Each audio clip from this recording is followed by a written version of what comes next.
Hello everybody, welcome back. It's Bob here, Cascade Juggling once again.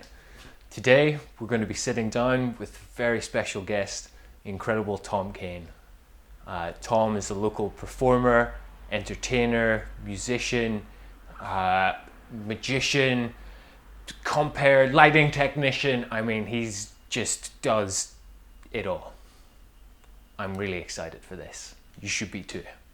So make yourself comfortable and cut to the interview.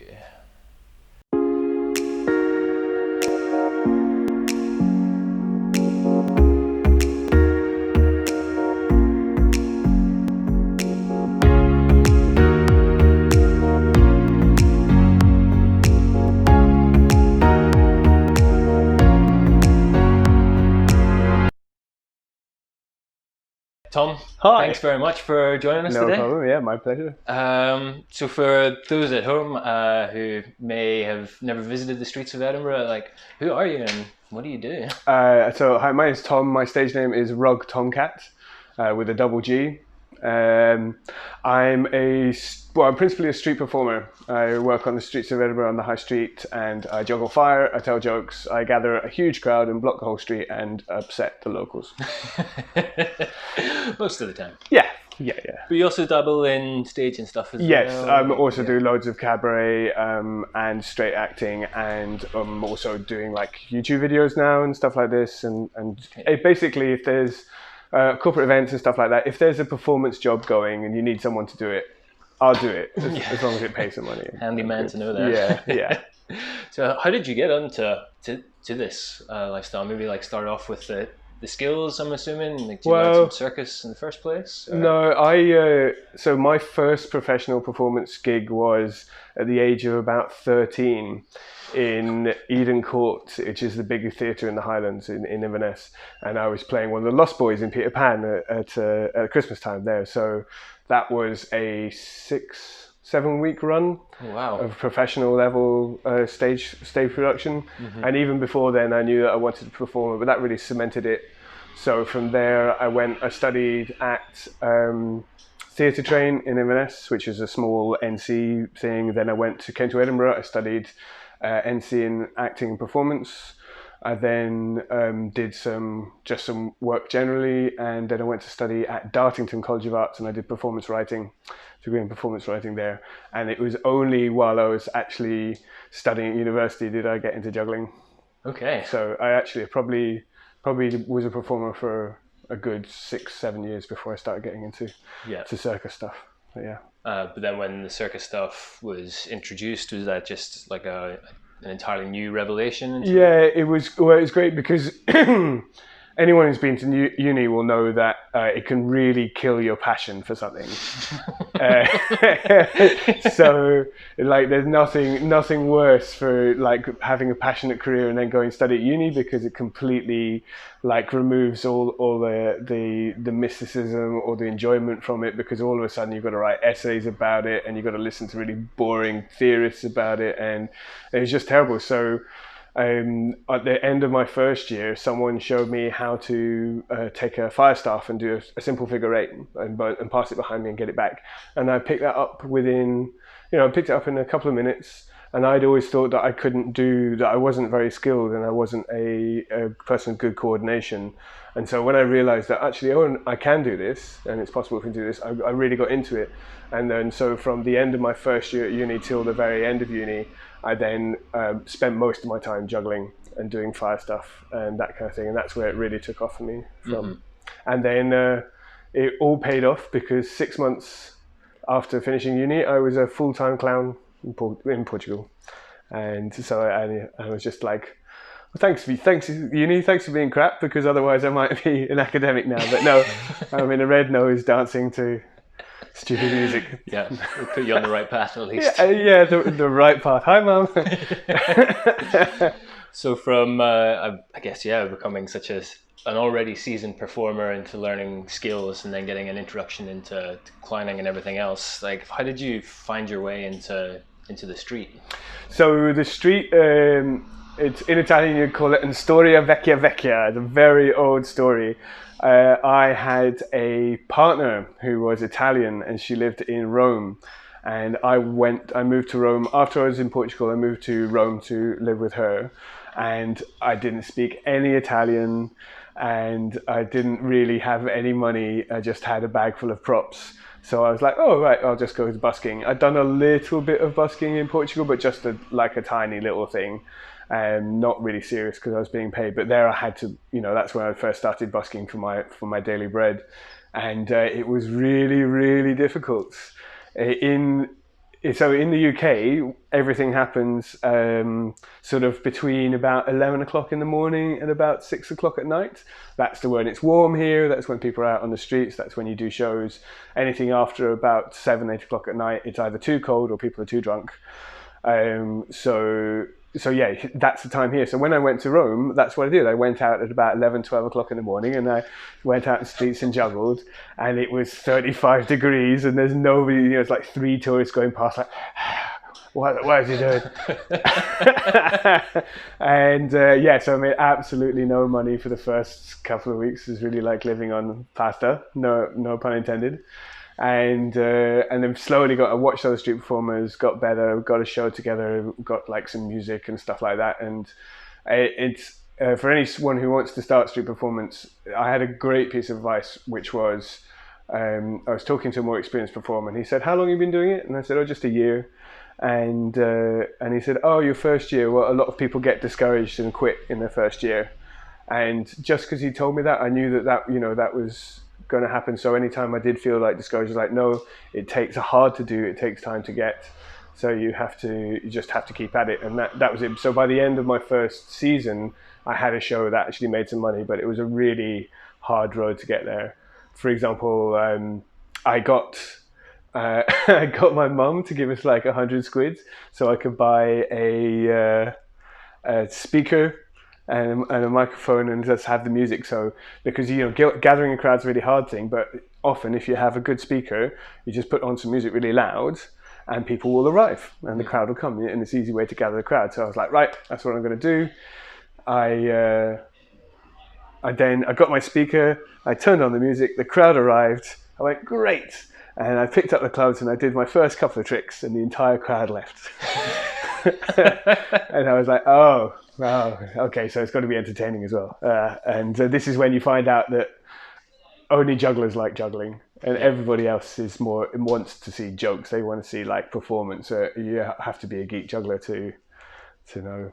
You know when there's jugglers in the crowd because they applaud at all the wrong times. You do a trick that you know is hard, and they know it's hard, and 2 people over there go, wow, and the rest of the audience goes, what? So that was the start. That was the start of the road. I guess that kind of like touches on a little bit of what I was hoping to bring up next, is like sort of like main differences that you find sort of between performing on the street and performing on stage. Obviously on the street you're not in control of like who's coming to see you and everything else, but what are the most obvious ones that you find over the years? So the most obvious, and in fact the kind of overarching defining thing about street, is the nature of the performance is that you must keep people's attention, and you're taking people who had no intention of seeing a show. You've got to make them decide that you're worth stopping and watching, and then keep their attention for 30 minutes and then persuade them to pay you. And everything in a street show is really built around this concept. And in an inside show, people that's all gone, because because they're there already, because people have come to the show and paid a ticket. They are there to see a show, so you don't have to get their interest. I mean, you should be interesting, obviously, but you don't have to like pique their interest. You don't have to persuade them to pay you because they've already paid you, and it's much easier to use lower dynamics than an indoor show. You can bring things down. You can make things like not boring, but a low level energy in order to bring them up and do other stuff with it. On the street, it's very, even when you bring things down, you've got to have the audience right in the cusp of your hands.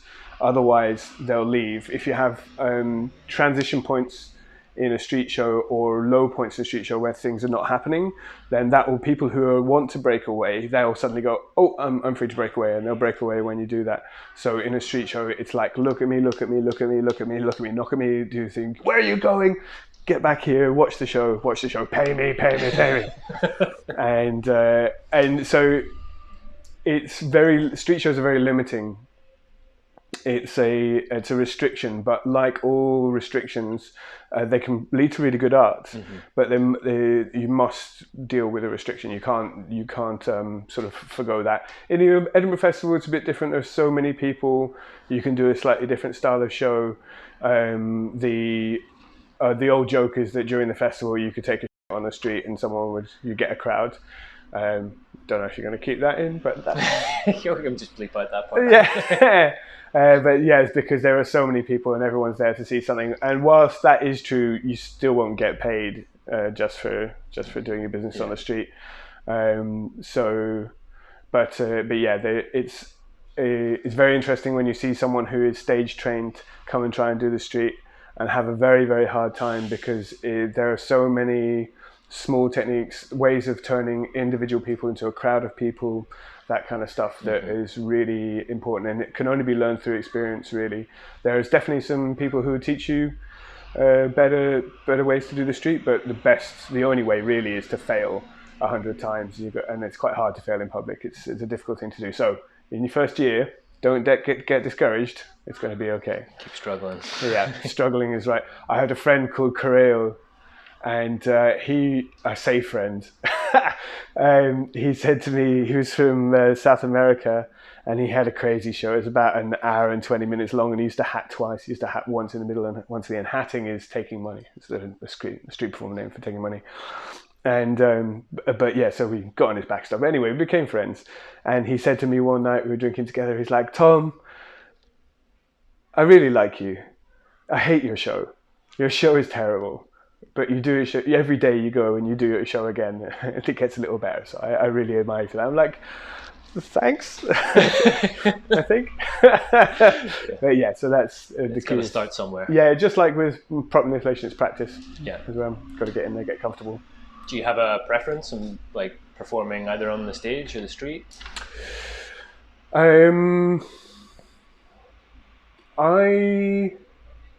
Street is very real. So when people enjoy your show on the street and pay you, they only do it because they really enjoyed the show and they really want to give something back to you. And that's an incredible feeling when somebody, you give everything away voluntarily and somebody out of the kindness of their heart comes and pays you for it. That's an amazing feeling. And I really enjoy it, and I've missed it a lot. It's hard to do, especially at the moment. This is 2020. And so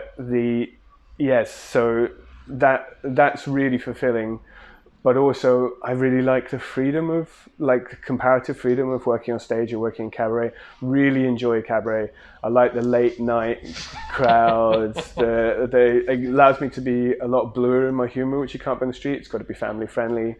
And I really enjoy doing a cabaret. I used to do a lot in a place called the Big Red Door, which is sadly closed now. But I can't say if I prefer one or the other. They both have real advantages. I've been doing street for a long time now, like 10, 12 years in total. So yeah, that's a big part of me. I think if you told me I could never do a street show again and I could only perform indoors, I'd be a bit disappointed, I think. Yeah. I guess having that love and performance skill on the street gives you a lot of freedom to travel and sort of like know that you could go anywhere and work. Until Brexit, yeah. It's still a ways off, right? There's always a couple of months, I think. Yeah. So, I mean, what's one of the strangest places that you've taken circus to, like on your travels? So,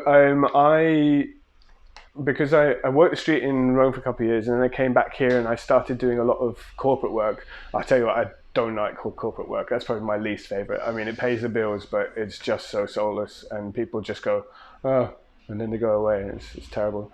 But yeah, so I did a load of corporate work, and I fell out of street performing, and I had to, essentially a few years ago, I had to relearn how to do the street. So what I did was, I have a funky little recumbent bike with a trailer, and I filled the trailer full of props and a tent, and I cycled to Denmark. I cycled to Copenhagen and Denmark from Edinburgh. So it's down to Newcastle, across to Holland, up through Germany, and up into Denmark. So about 2,000 kilometers there.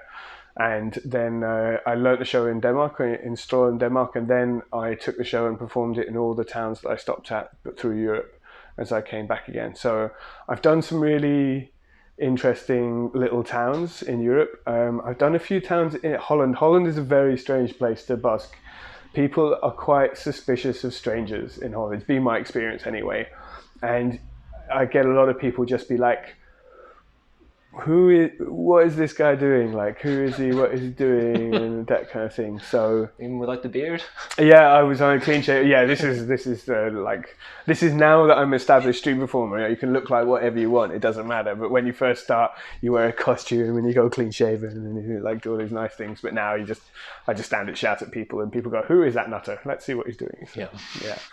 But so a lot of places in Holland were quite odd to do shows. Where else have I done some? I've done some. Or occasionally you get hired by a company to go and take the show to somewhere where you wouldn't normally do it. For example, Kelvin Garden Party. I think you were in the Puka crew, so they know that I'm a street performer. I can build a crowd, so they put me on a wet tennis court in the rain in a corner of the festival with almost nobody going past it. And they put a big circus troupe called Pyrocheltica, who Bob is part of. After me, with the idea being that I would actually go and pull a crowd out of nowhere and then leave them there for Pyrocheltica, which is actually what happened. I was like, well, I'll give it a go. We're going to try it out. It's raining, it's windy, there's nobody here. There's nothing dry to sit on, but let's go. And actually that would turn out to be a lot of fun, because often a really good rule of street is to say to yourself, look, it doesn't matter. It's just the street. It doesn't matter. Have fun. Do what you feel like doing. And as soon as you get into that vibe of like, okay, I'm not being desperate, then that's when you become watchable. That's when people want to see it. So I'm standing in the middle of this sodden tennis court going, okay, fine. Look at me. I'm going to burn the place down. and managed to get a decent crowd and have a good time. I do remember finishing that show by going, right, I'm going to do this trick, and then you and me will consider my contractual obligations filled. Okay, good. That was definitely an entertaining one. I like good way to close it out as well. Yeah. You touched a little bit there on obviously the impact that COVID-19 has had, sort of like working on the streets. Have you been back out busking yourself like over the last little while? I have done. I've done one day. I've done two shows a couple of weeks ago. When because at the moment we're back now to rule of 6. So this shop isn't open. This is a controlled environment that we're in, and we're just staying. Bob's all the way over there. Yeah. And mostly because he doesn't want to be in shop. So I did a couple of shows, and whilst the performers were trying to make arrangements, the police said that we could do it as long as we didn't have more than 30 people, and we were keeping people in isolated groups and not in one big crowd. Mm-hmm. The trouble is that everything you do as a street performer is geared towards getting a crowd. And that's what get a crowd and keep it tight. Know that as well. Yeah, and the thing is, even if you try and keep them in separate spots, if you're any good, you will have people, and people just fill those gaps immediately. And people weren't really all that bothered about social distancing. Like, there's a lot of tourists and stuff. They didn't seem to be too bothered. People would get quite close together easily, and then people shout and stuff during the show. And I just decided that personally, it wasn't ethical of me to keep doing the show, especially because I also work in the theatre, and I had furlough from the theatre, so I had some money coming in. I wasn't starving, and I didn't need to make shows. And I thought, in that position where I'm not starving, I do have other ways to go, and there's things still going on. I just didn't think it was an ethical choice to keep doing shows, so I stopped.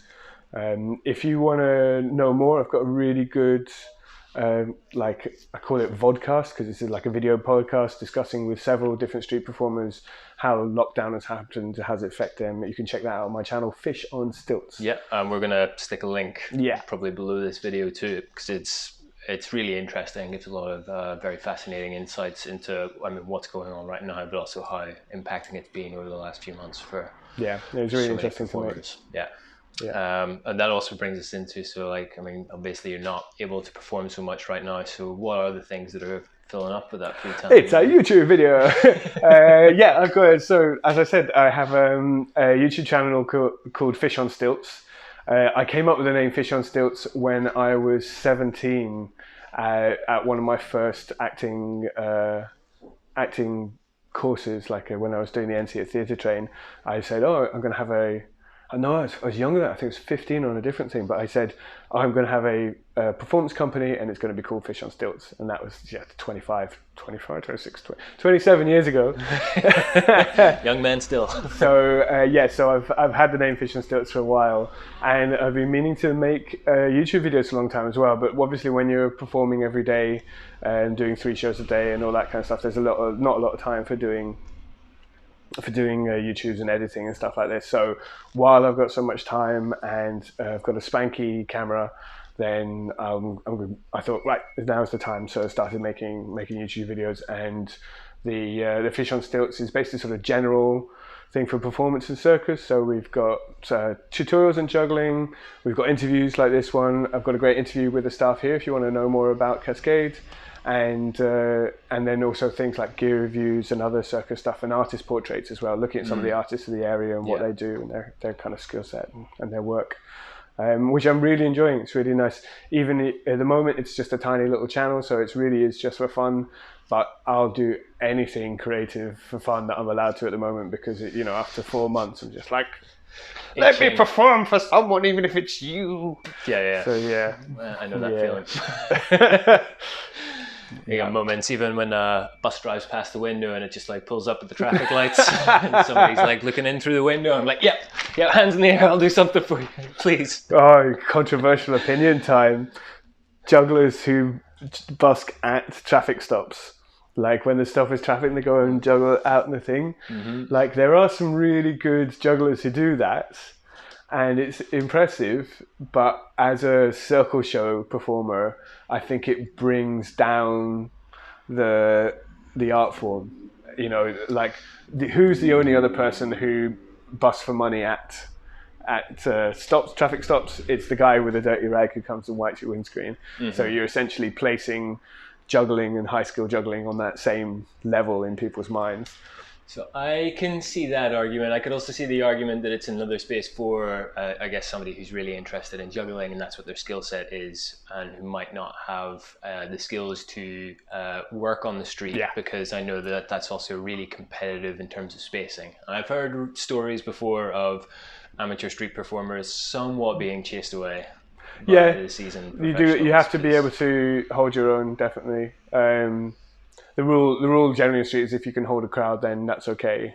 But if you can't hold a crowd, you should move to a smaller pitch to learn how to hold a crowd, because the main pitches have to work. Mm-hmm. And yeah, you're right as well. There are a lot of great jugglers out there who don't have performance chops. I started with performance jobs and then added juggling, but for a lot of people who, like juggling's a very sort of like solo internal pursuit quite a lot of the time, and a lot of the people who are really great jugglers can be socially awkward, never mind like being able to pull big crowds or tell jokes. Like I know a lot of programmers and stuff who are jugglers and magicians, and they would never think of doing it in public at all.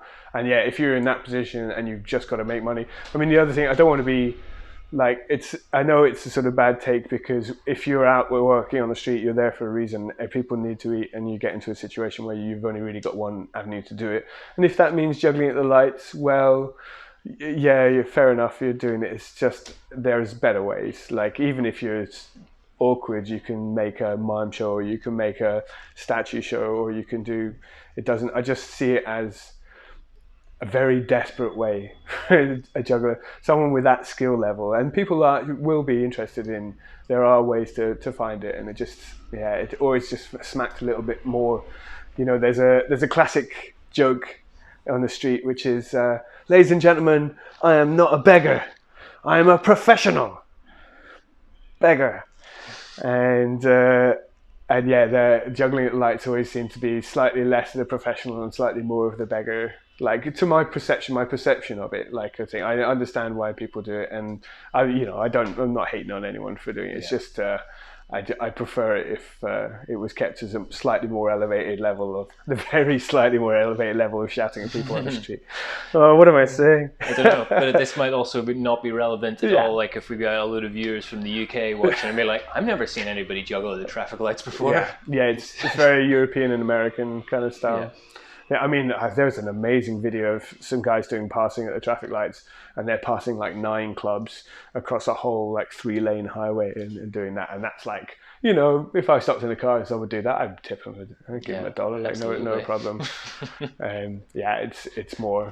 It's just like, not everyone at Juggle Lights passes 9 clubs. But then not everyone on the street does, like... Yeah, there's a whole range of people who work the street, and I guess I'm lucky being a street performer because I'm kind of at the top end of the people who, like, not to be elitist about it, but street performers who make circle shows have sort of cracked the business of how to get 200 people to pay you at the same time. So you don't have to work very long. You probably work really hard. Like, street shows have really big energy, but they only last for 45 minutes. Whereas somebody like a busker, they might be out paying for like 2 hours. Yeah.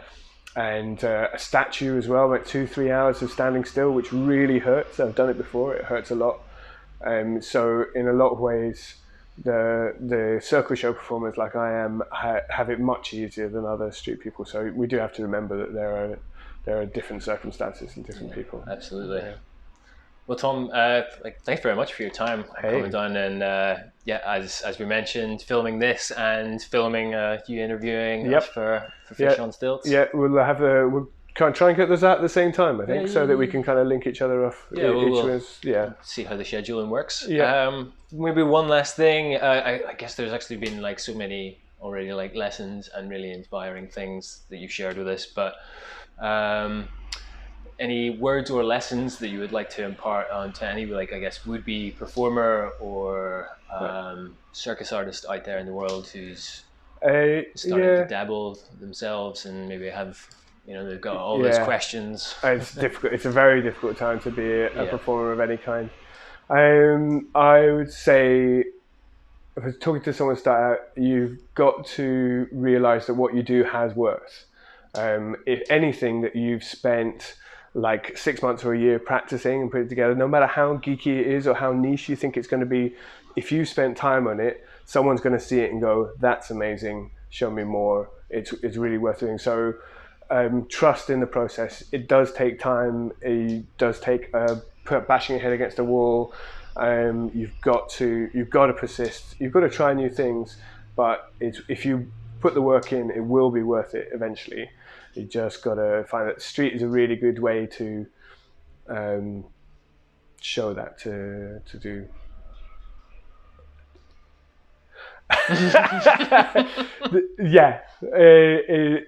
It will. Don't get discouraged in your first year. Solid. And be nice to everyone, to the people around you. If you're working in a theatre, be good to the stage crew. Be good to the stage crew, because they're the people going to make you look good. And everyone, the dressers, everybody is of equal value in performance. We all work really hard. We all do an interesting job. And if you are good to the people who support you, then they'll be good to you back. And if you act like a prima donna, no one's going to want to work with you. Yeah. So, absolutely. Wise words. Well, Tom, maybe we'll just point up to your right hand shoulder and we'll So Fish on Stilts. Fish on Stilts. We'll check out the channel there. We're going to have loads of great stuff. We'll right there. Thanks so much for having me. It's been really cool. Can't wait to do it again, Tom. Woo. Right. Media Empire.